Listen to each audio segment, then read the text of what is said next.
Estás escuchando un podcast de la revista Muy Historia.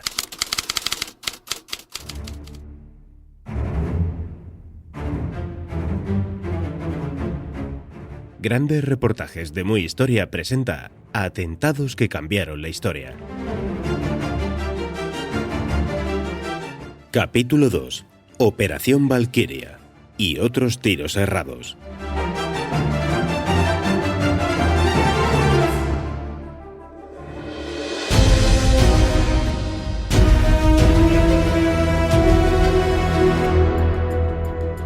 El curso de la Segunda Guerra Mundial pudo haber cambiado el 20 de julio de 1944, cuando una bomba estalló a unos centímetros de Hitler, en uno de los numerosos intentos frustrados de acabar con su vida.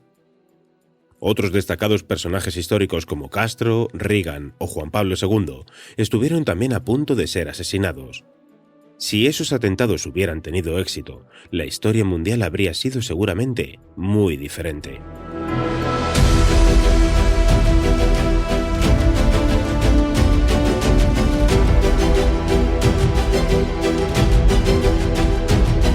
Aunque la idea no resulte muy grata a los historiadores, la realidad es que la historia ha dependido en más de una ocasión de la acción aislada de un modesto individuo, de un simple gesto trivial, o de unos centímetros de diferencia en la trayectoria de una bala. Eso fue lo que ocurrió en una calurosa mañana de verano en un barracón de madera del cuartel general de Hitler en Rastenburg, en Prusia Oriental, cuando la historia de Europa, y por extensión del mundo, estuvo a punto de sufrir un cambio trascendental. Como es bien sabido, ya que aquel episodio inspiró en 2008 la película Valquiria, dirigida por Bryan Singer y con Tom Cruise en el papel del coronel Klaus von Stauffenberg, aquel oficial antinazi que decidió tomar personalmente las riendas de la conspiración que estaba teniendo lugar para acabar con Hitler. Aunque había perdido una mano, un ojo y 2 dedos en un ataque aéreo en Túnez, cansado de las reticencias de sus compañeros a llevar a cabo el atentado, en junio de 1944 se ofreció a ser él mismo el que lo perpetrase, aprovechando que había sido invitado a asistir a las reuniones que Hitler mantenía con sus generales. Para ello, consiguió unos artefactos explosivos cuyo origen se desconoce, aunque es posible que los detonadores fueran de procedencia británica. Esos detonadores incorporaban un temporizador, una ampolla de ácido que, al romperse, corroía el alambre que sostenía el resorte del percutor, lo que permitía determinar el momento de la explosión. Von Stauffenberg llevaba 2 de esos artefactos en una cartera cuando se presentó aquel 20 de julio en Rastenburg para asistir a la conferencia con Hitler.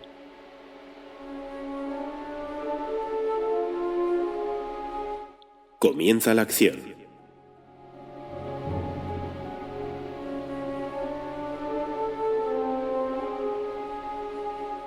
La Operación Valquiria, su nombre en clave, pondría a prueba los nervios de acero del osado coronel.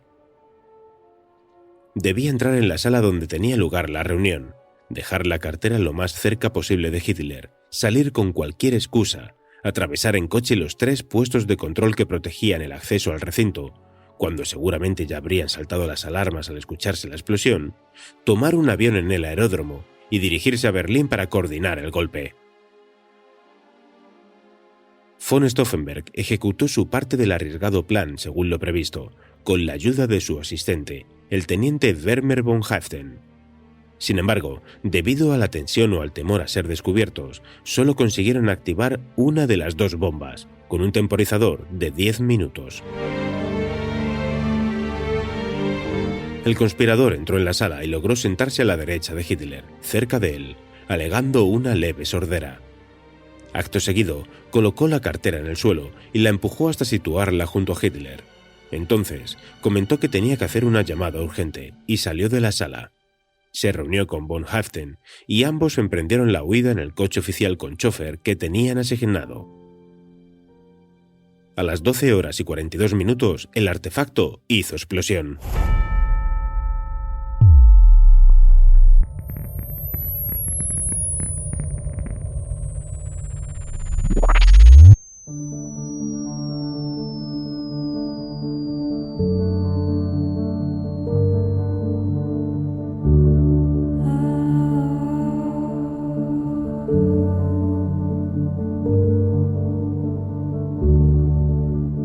Gracias al aplomo de von Stauffenberg y sus dotes de persuasión, consiguieron atravesar los controles, a pesar de que se habían dado órdenes de no dejar salir a nadie, y llegar al aeródromo.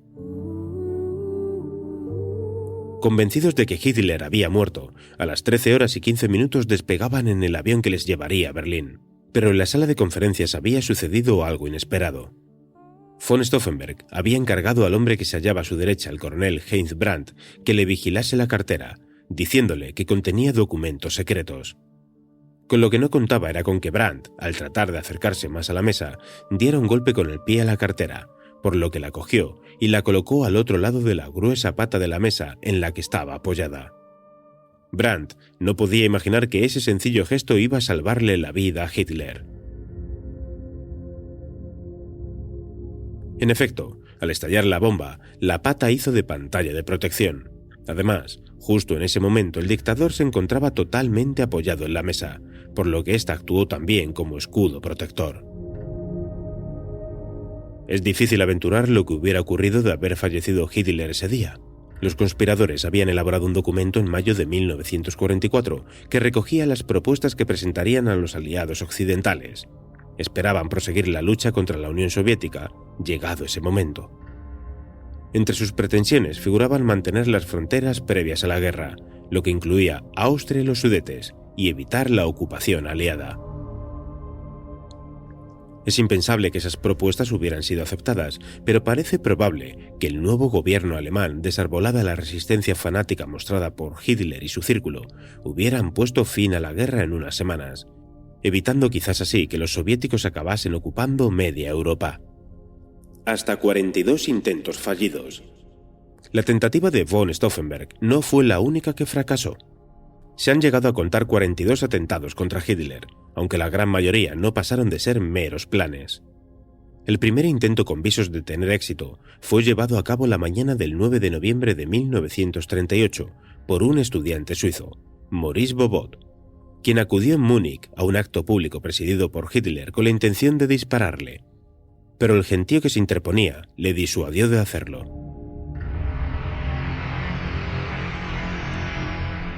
Un mes después, en un control rutinario en un tren, se le descubrió la pistola y acabó confesando. Babot sería guillotinado en 1941. Quien estuvo más cerca de conseguirlo fue un carpintero, Georg Elser. Durante 3 meses se dedicó pacientemente a ocultar una bomba en el interior de una columna de la cervecería de Múnich, a la que Hitler tenía pensado asistir la noche del 8 de noviembre de 1939. La bomba estalló a la hora prevista, pero ese día Hitler abandonó la sala antes de lo esperado.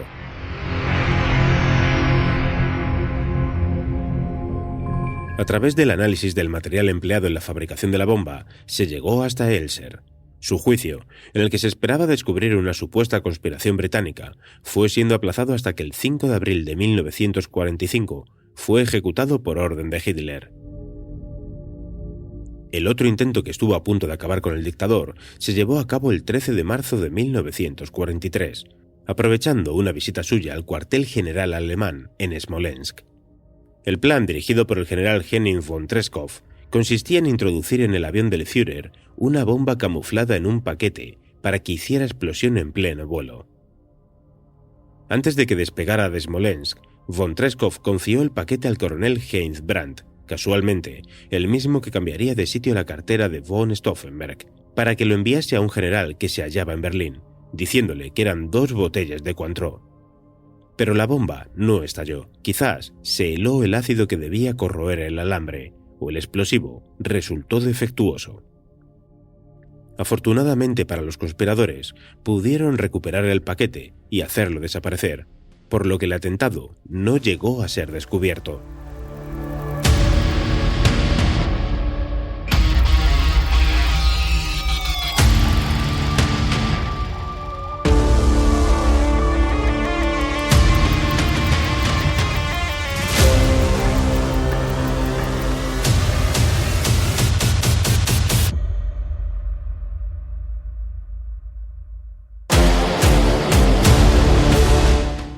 Objetivo Fidel Castro. Si la historia pudo haber cambiado de haber tenido éxito alguno de esos atentados contra Hitler, Lo mismo se puede decir en el caso de otros grandes personajes históricos del siglo XX. El que sería objeto de más intentos de asesinato, como atestigua el libro Guinness de los récords, fue el líder cubano Fidel Castro, que se libró de morir hasta en 638 ocasiones, aunque la CIA solo reconocería haberlo intentado 8 veces.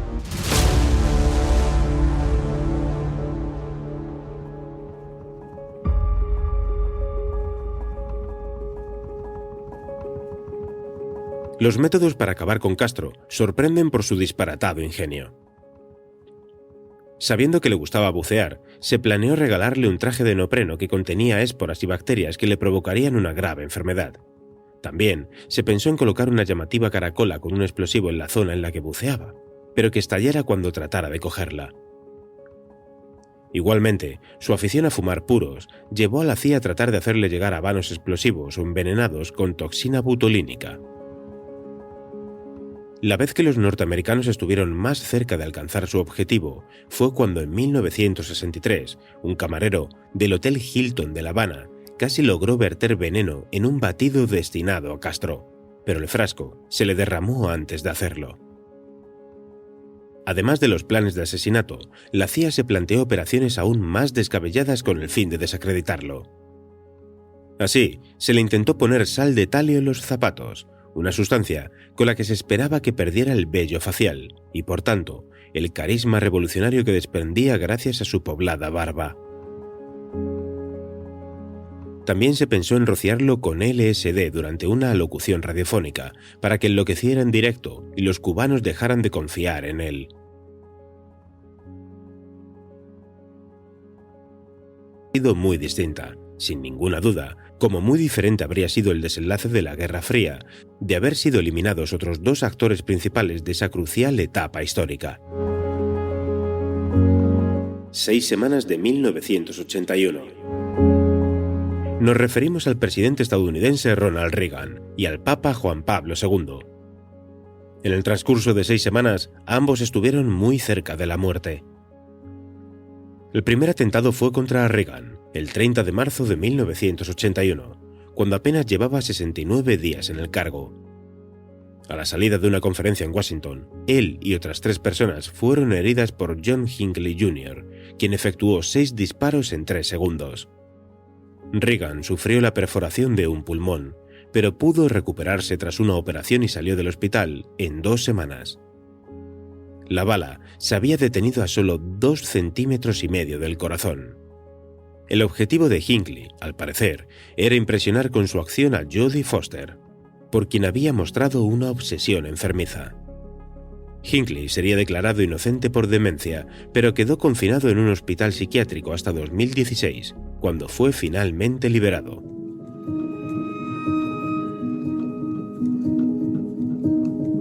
El otro intento de asesinato tuvo lugar el 13 de mayo de ese año en la Plaza de San Pedro del Vaticano.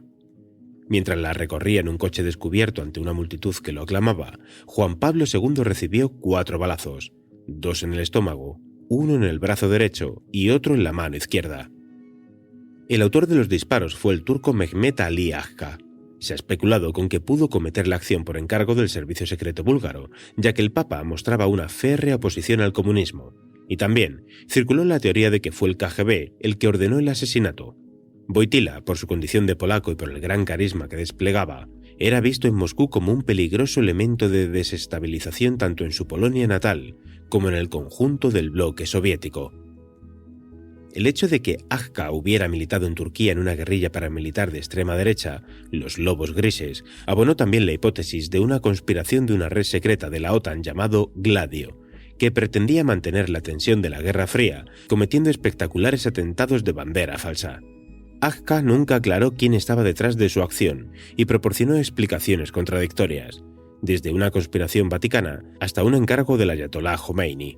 Fue sentenciado a cadena perpetua en Italia, pero obtuvo el indulto en 2000 por la intercesión del Papa, quien ya le había perdonado públicamente. Aún así, fue extraditado a Turquía, en donde tenía causas pendientes, y no sería liberado hasta 2010.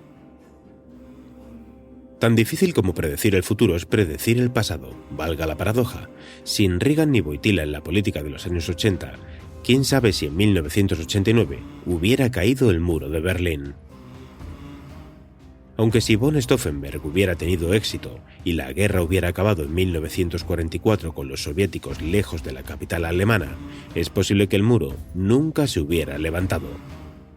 Como hemos podido comprobar, la distancia entre la historia y la historia alternativa a veces es demasiado estrecha.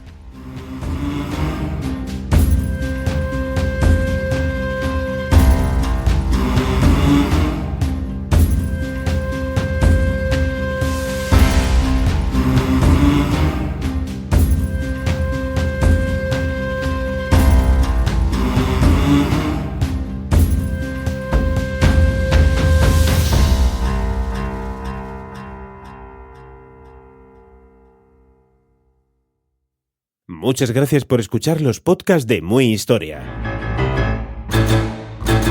Te esperamos con más contenidos en muyhistoria.es.